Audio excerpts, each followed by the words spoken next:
dramatically, and its impact has been felt globally. Those of us in the islands who are already struggling with inadequate rainfall will be hard-pressed even more. As a county, we should not talk about climate change only as an academic subject, but rather be at forefront in combating it in the best ways we can. Honorable members, my government will scale up the greening program started by the previous government. We shall initiate the following programs to combat the effect of climate change. Plant 1 million trees across the county in the next 5 years, inshallah. Introduce sustainable agroforestry practice to support food security and job creation while protecting environment. Promote plastic waste recycling and enforce ban on plastic carrier bags. Pilot aerial seeding of dry land, adapted indigenous grass and Sudan grass to improve food availability and reduce soil erosion. Mr. Speaker, honorable members, implementing the above programs requires sufficient resources and reaching out to development partners for support. We shall also explore the possibility of benefiting from the carbon credits market. I will urge all of us to be a climate change ambassador by encouraging our families and friends to plant trees in their homesteads, discouraging tree cutting, and recycling plastic waste. As a county, we shall plan to seek expert advice on solid waste management and plastic recycling as a means of job creation for thousands of our employed youth. Mr. Speaker, honorable members, we will actualize the essence of devolution by empowering village administrators, ward administrators, and sub-county administrators. Section 87 to 92 of the County Government Act 2012 provide for citizen participation in decision-making on important matters which affect them. Section 89 of the same Act makes it our responsibility to respond to citizen petitions. Mr. Speaker, honorable members, without effective and efficient administrators up to the village level, citizen participation in identifying their priorities will not be achieved. As you know, I've already instructed all the government departments to liaison with sub-county administrators for any activity they wish to undertake in the sub-counties. Sub-county administrators are my representative in sub-counties and therefore must be given the respect they deserve. They are responsible for all the activities that take place in their sub-counties, and I shall provide further guidelines on their modus operandi in the due course.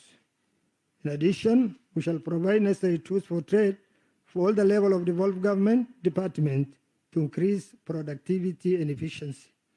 Honorable members, I appeal to you all to engage with the devolved unit leaders and the people in your wards in development, planning, and prioritizing the needs. It is our solemn responsibility to ensure that projects implemented through wards allocation are priority projects and that the implementation meets the required standard. Mr. Speaker, honorable members, peace is an essential ingredient of our development. As a county, we are fortunate that we have enjoyed peaceful coexistence for the past 5 years. The occasional internal communal violence is a thing of past. We thank Allah subhanahu wa ta'ala for these blessings. I also thank leaders at all levels who have worked extremely hard for us to enjoy peace we now have. I will particularly thank our security team, NCIC and Interpeace, religious leaders, and clan elders for their concerted effort. As government, we shall continue to support all those involved in community cohesion.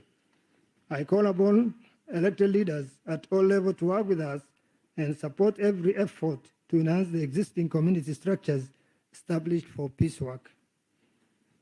Honorable members, as you know, terror groups in Somalia are currently facing a lot of pressure from communities and SNA forces. Unfortunately, some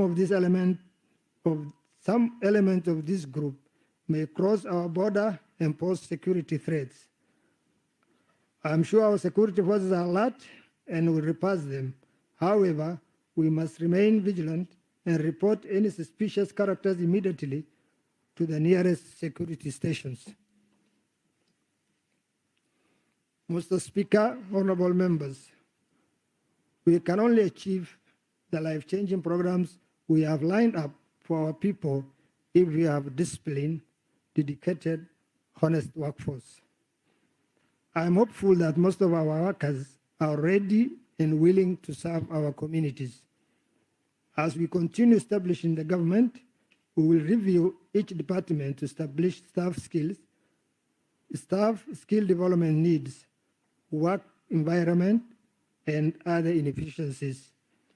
Also, I must make it clear to all that my government will not entertain staff absenteeism, indiscipline, and worse, ghost workers.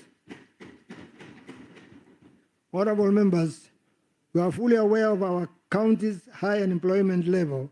It is immoral and unethical for anyone to remain on the county payroll and fail to report to their place of work. Anyone in this situation will have to choose between working for the government or their second employer. Let this be a warning to all line managers who might be tempted to cover up for their colleagues' absenteeism. It cannot be that thousands of our youth are suffering from lack of employment, yet someone else is drawing salaries from two entities. Honorable Speaker and honorable members, the people of Mandera have high expectations from all of us. They need improved service delivery. They want assurance that we have the capacity and the willing heart to address their cyclical drought that robbed them of their livelihood. They expect us to dispense justice to all and look after the weak amongst us. Our people expect us to reverse that breaking and embarrassing statistics that have defined Mandera for years. Our mothers, sisters, and wives should not suffer during pregnancy and die during childbirth from avoidable mistakes. Our people need clean water in their homesteads and functioning ECD centers. They need working livestock and agricultural extension services. They need jobs for their youth and vibrant economic activities in their towns and villages. Mr. Speaker, honorable members, all of these are possible and are within our reach, but it requires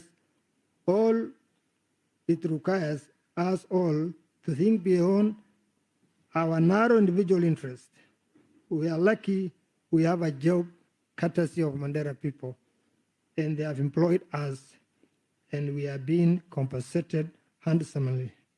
They entrusted us with numerous resources, power, influence, so that we work for them. Honorable members, Mr. Speaker, honorable members, the choice is ours. The moment is now. We might never have an opportunity. We might never have another opportunity to serve them. I am your governor, and you are the people's representative.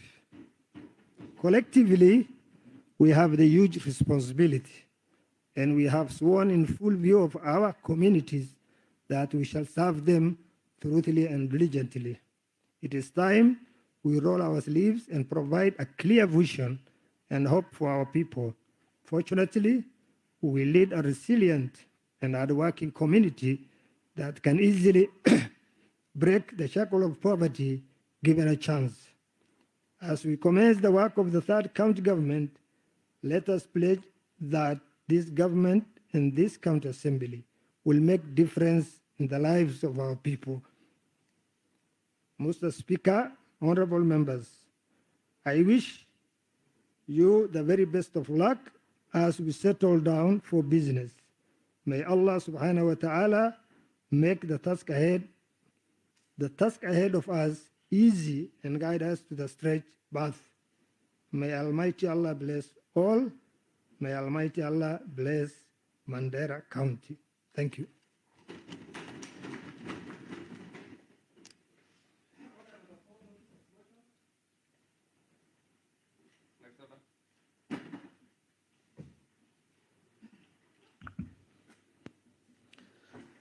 Thank you, Mr. Speaker. I would like to pass on to the provision of Standing Order number 23.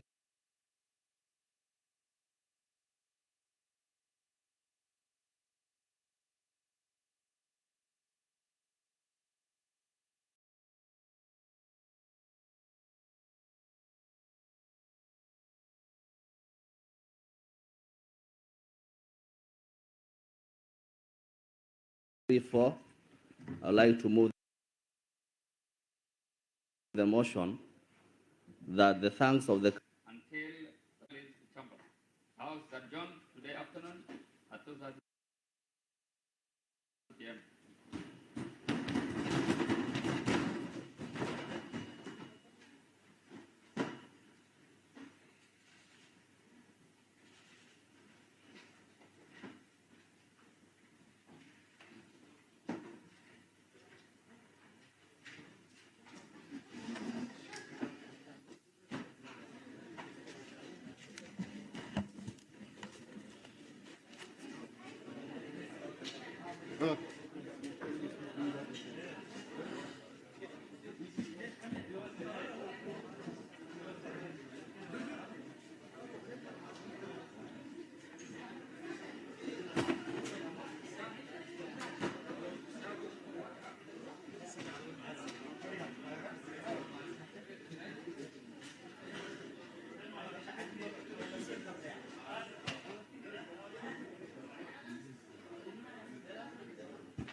Honorable members,